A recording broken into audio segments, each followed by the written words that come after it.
What up, rap leaders? Welcome back to my channel. We are in Providence. This is Providence. Hey, look, somebody has a boat on a trailer. We're in Providence taking a look at this East Bank Bypass Road. We just looked at the intersection at Providence Access Road. That is up to the point where the road had stopped. But now it's joined to this section, which has always been continuous, being built simultaneously. So one of the things that I still notice here is that they are not really building these turning lanes into the entire length of the road. They built a turning lane. If you go check the last video I uploaded, you'll see that they built a turning lane into the road at Providence. But here we are a block down and there's no turning lane.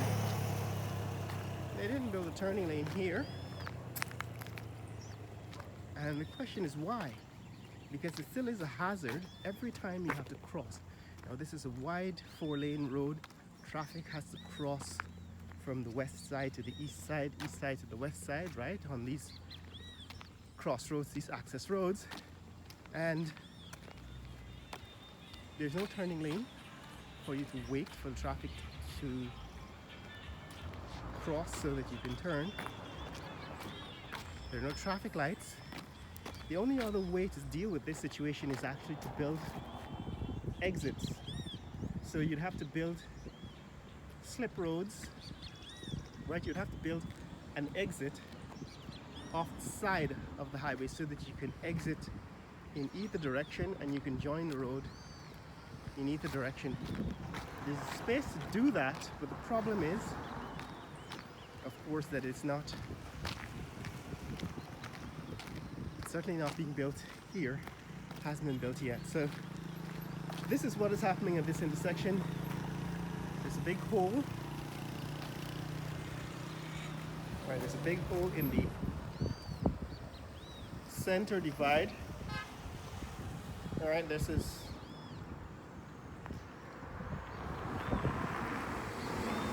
culvert that was built.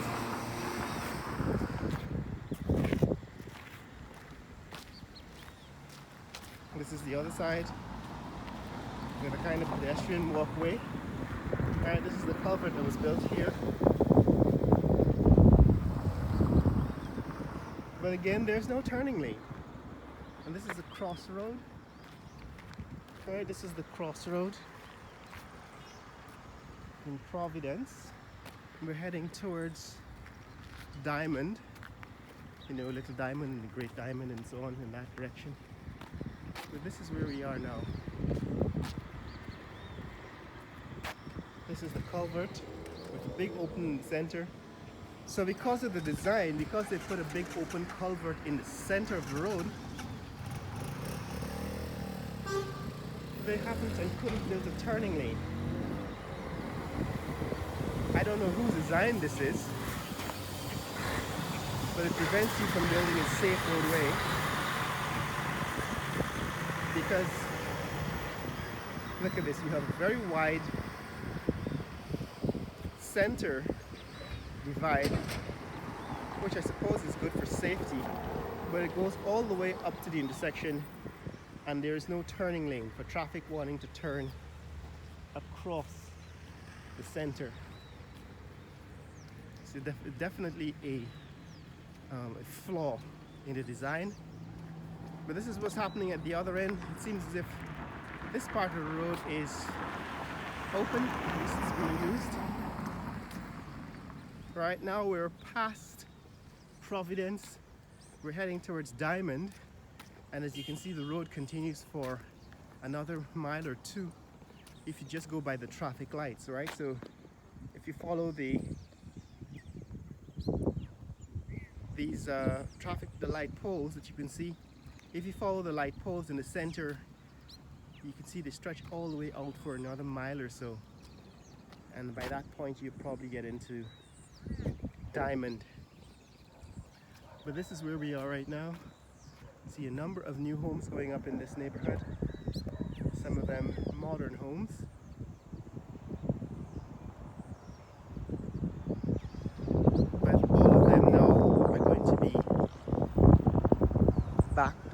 this highway, which means they're going to be dealing with highway noise. And unless eventually they build these sound barriers like they have on the Long Island Expressway, this is going to be a very noisy place to have to live. Right, so it's going to be pretty noisy. I don't know if that's going to affect property values, but I don't think we have the kind of housing market they have in North America where property values considered. However, let me talk a little bit about what's happening with the Venezuela controversy. Maduro has had his election, his referendum. His referendum apparently was very poorly attended, if you follow the Western media. Nowadays, there's so much propaganda that you don't know who to trust. But according to Western media, his referendum for December 3rd, today's December 4th, the day after the referendum. The first set of news coming in is that the referendum was poorly attended. There's not very much participation. Less than 10% of the population actually voted, and that means that people decided to stay out of the controversy as Venezuelans, which is to their credit, because nobody wants to go to war, especially when your economy is suffering. You had hyperinflation for the last half a decade, last 5 years, and the country's been emptying population. People have been leaving, migrating. So good credit to the Venezuelan people for ignoring Maduro's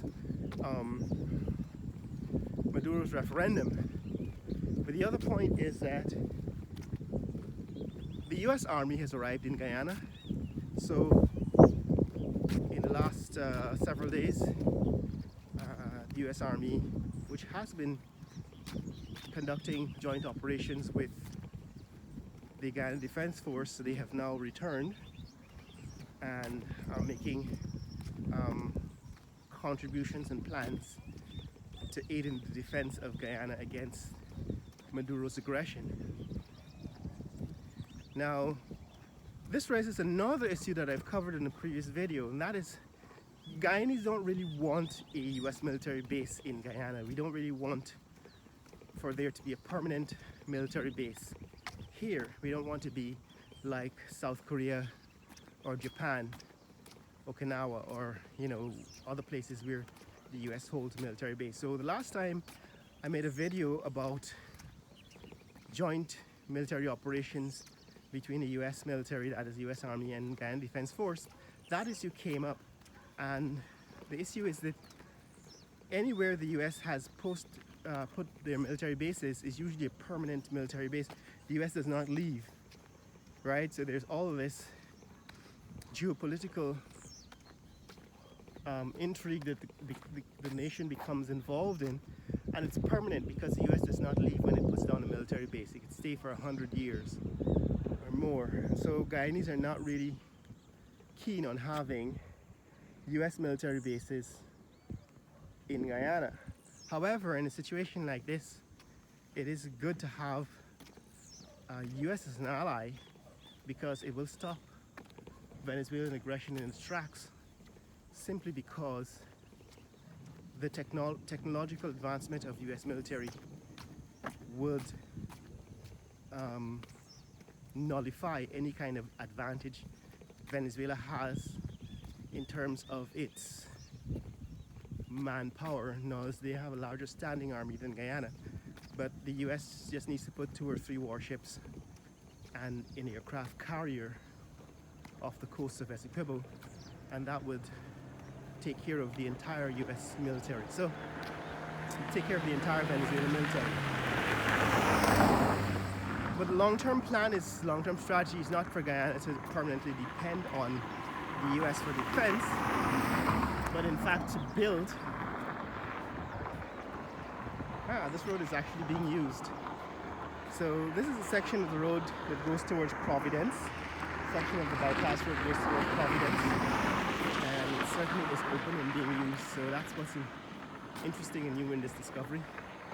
Yeah, so the point I'm making in finishing and closing off on my take on Venezuela and its aggression in terms of Essequibo, is that the US military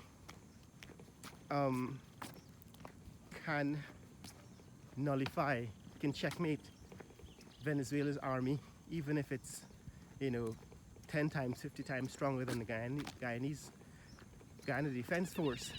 Having the US military as our ally basically checkmates Maduro. But we don't want US military bases permanent in Guyana, so the future has to be that Guyana has to acquire the technological weapons that will keep Venezuela at bay by ourselves. In other words, we can't depend on the US military to show up every time somebody in Venezuela resurrects this claim. So Guyana needs to invest in a navy, Coast Guard, with ships, with about a dozen warships or so or more, to protect our oil wells off the coast of Guyana, that is in the Atlantic Ocean. Our oil wells and the platforms need to be protected so that Venezuela can't send its navy out to disrupt our economic activity. And secondly, we need to be able to protect our airspace. So Guyana needs a reasonably sized air force with drones and with jet fighters, combat aircrafts, and so on. A full complement of military aircrafts and helicopters and so on, so that we can protect our airspace. So those are the two strategies we need going forward. We need to protect our airspace and to protect our sea coast, our Atlantic Ocean, access to the Atlantic Ocean, exclusive economic zone. Yeah guys, so it seems as if they have built turning lanes. Goodness gracious me, somebody has understood that there needs to be turning lanes, and here now, this is another turning lane. So this is the second turning lane they've built. Thankfully, somebody's listening and realizes that these turning lanes are needed, right? They're absolutely necessary for safety on these roads, on a major highway such as this, because if you have traffic moving at 50 or 60 or 70 miles per hour along this bypass road, to be able to turn left, to be able to turn right, because this is a left-hand drive country, we drive on the left-hand side of the road, to be able to turn right, you need to be able to move over to the center of the road and come to a complete stop. And if you didn't have turning lanes, you'd be stopping in the fast lane, which is what I've been describing in some of the previous videos. And so all of these roads need to be all of these intersections need to be retrofitted, such as this one.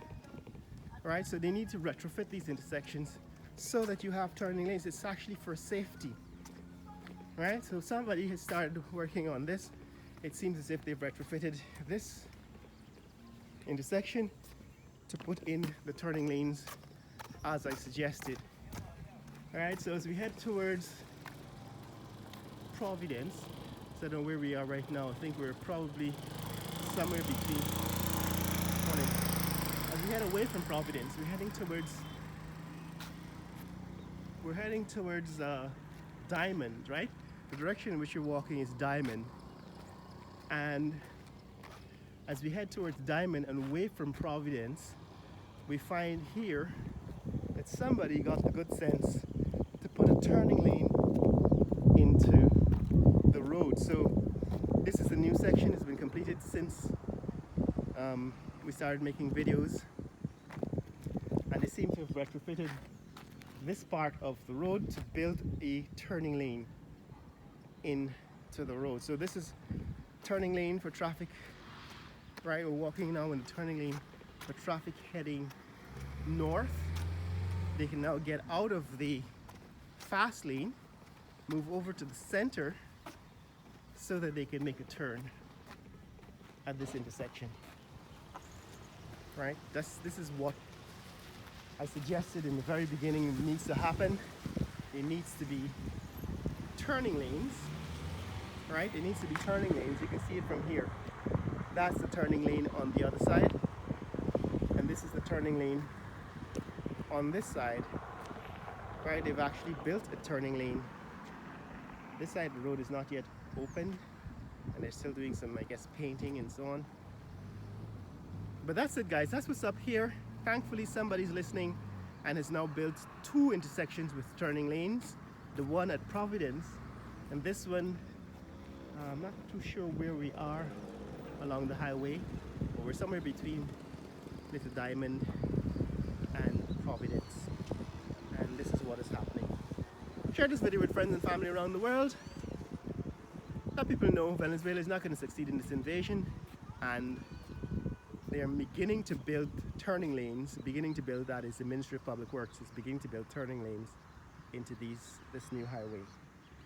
Later!